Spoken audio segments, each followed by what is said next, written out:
வணக்கம் டிடி தமிழ் நேயர்களே. குழந்தைகளுக்கான ஏன்முறை மருத்துவம் நிகழ்ச்சியில் இன்று நாம் ஃப்ளாட் ஃபுட் எனப்படுகின்ற பெஸ்ட் பிளானஸ் அதை பற்றி நம்ம இன்றைக்கி விரிவாக அலச போகிறோம். இன்றைக்கி ஃப்ளாட் ஃபுட் அப்படின்னு பார்த்திங்க அப்படின்னாக்கா குழந்தைகளுக்கு பாதம் தட்டையாக இருக்கிறதுனால இந்த குழந்தைகள் நடக்கிறதுல சிரமம் ஏற்படும். இந்த குழந்தைங்க முதல்ல குழந்தையாக இருந்து அவங்களோட பாடி வெயிட்டை அந்த காலில் ஊனும்போது தான் இந்த ஃபூட் ஆர்ச்சஸ் எனப்படுகின்ற இந்த பாதத்தில் வளைவு ஏற்படும். அந்த வளைவுகள் தான் இந்த பாடி வெயிட்டை நம்மளோட உடல் எடையை கரெக்டாக ஈவனாக சமமாக பகிர்ந்து நடக்கிறது நிற்கிறதுக்கெல்லாம் இது வேலை செய்யும். ஒரு சில குழந்தைங்களுக்கு சில அப்நார்மல் பிரச்சனைகள்னால சில மெடிக்கல் கண்டிஷன்ஸ்னால இந்த குழந்தைங்களுக்கு இந்த ஃபூட் ஆர்ச் எனப்படுகின்ற பாத வளைவுகள் சீக்கிரமாக வராது. இல்லை சில குழந்தைங்களுக்கு ஆப்செட் எனப்படுகின்ற வரவே இல்லாமல் இருக்கும். ஸோ இந்த மாதிரி நம்ம கண்டுபிடிச்சோம் அப்படின்னாக்கா இந்த குழந்தைகள் முதல்ல நடக்கிறதுல ரொம்ப கஷ்டப்படுவாங்க. ஒரு சில குழந்தைகள் நடக்கிறதே ரொம்ப லேட்டாக நடப்பாங்க.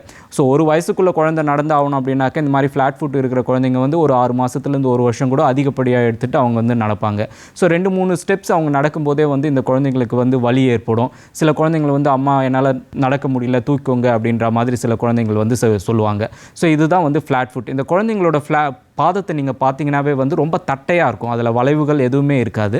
இது மாதிரி நீங்கள் கண்டுபிடிச்சிங்கனாக்கா உடனடியாக நீங்கள் ஒரு பீடியாட்ரிஷனை நீங்கள் கன்சல்ட் பண்ணிங்கனாக்கா உங்களோட பர்த் ஹிஸ்ட்ரி, அந்த குழந்தையோட பர்த் ஹிஸ்ட்ரி, இந்த பிறக்கும்போது என்ன மாதிரி பிரச்சனைகள் இருந்தது, இதுக்கு வேறு ஏதாவது மெடிக்கல் கண்டிஷன், இதில் ஏதாவது ப்ராப்ளம் இருக்கா அப்படின்றதெல்லாம் ரூல் அவுட் பண்ணிவிட்டு நம்ம ஃபிசியோதெரப்பி இதில் செய்யலாம். ஸோ ஃபிசியோதெரப்பி செய்யும்போது நம்ம என்ன பண்ணுவோம் அப்படின்னு பார்த்தீங்கன்னாக்கா இந்த குழந்தைக்கு ஆர்ச் இல்லாததுனால தான் இந்த பிரச்சனை இருக்குது. அதனால் அந்த குழந்தை யூஸ் பண்ணுற ஷூலேயோ இல்லை செருப்புலையோ நம்ம ஃபூட் ஆர்ச் அப்படின்ட்டு ஒரு ஆர்ச் மாதிரி நம்மளே கிரியேட் பண்ணி வச்சுட்டு அதில் நடக்கிறதுக்கு பழக்கம் பண்ணுவோம். இந்த நட பழகினாவே அதில் குழந்தைங்க ஆல்மோஸ்ட் நார்மல் ஆகிடுவாங்க. இல்லை அது பண்ணியும் சரியாகலை அப்படின்னாக்கா ஃபேரடிக் ஃபுட் பாத் அப்படின்ற ஃபேரடிக் கரண்ட் அந்த பாதத்தில் வச்சோம்னாக்கா இந்த வளைவுகள் ஏற்படுவதற்கான மசில்ஸை நம்ம ஸ்டிமுலேட் பண்ணி அந்த பாத வளைவுகளை நம்ம கொண்டு வரலாம். ஸோ இந்த மாதிரியான நம்ம ஃபுட் ஆர்ச் வச்ச ஒரு செருப்போ இல்லை ஷூவோ இல்லை அதுக்கடுத்து ஃபேரடிக் ஃபுட் பாத் எனப்படுகிற ஃபிசியோதெரப்பி ட்ரீட்மெண்ட் நம்ம செஞ்சோமா அப்படின்னாக்கா இந்த ஃப்ளாட் ஃபுட்ன்ற கண்டிஷனை நம்ம விரைவில் நம்ம குணப்படுத்தலாம்.